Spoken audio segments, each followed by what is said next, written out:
take a look at the slides. I think the slides tell a terrific story. But when you look at that, 9.9 million viewers, and we peaked at 12.6 million.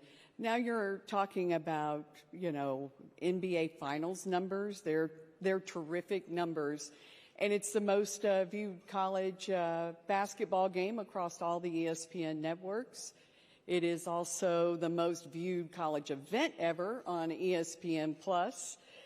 And by the way, when I said the most viewed college basketball game, that includes men's too. So I just want to throw that out there. And I think we're at a point now that women's sports, it was kind of a charity back, 10, 15 years ago. It was like, oh, let's do this. Let's help these women out or whatever. Well, guess what? It's not a charity anymore. It's really good business. Let's look at the next slide. So if you look at the Final Four itself, these numbers, again, you're looking at up 72%, up 57%, up 66%.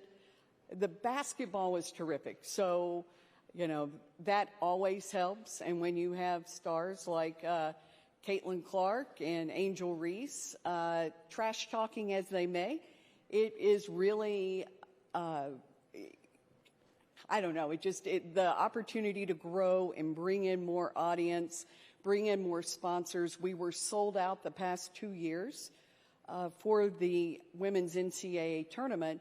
And that's part of the vision we did with the Bird and Tarazi show. We had tried several versions of that before we got to the Final Four.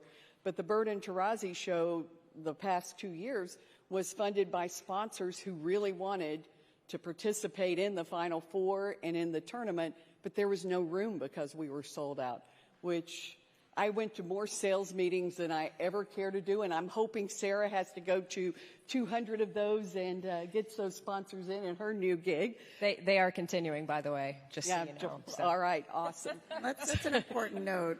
Distribution inventory is incredibly important here in growing women's sports. 100%.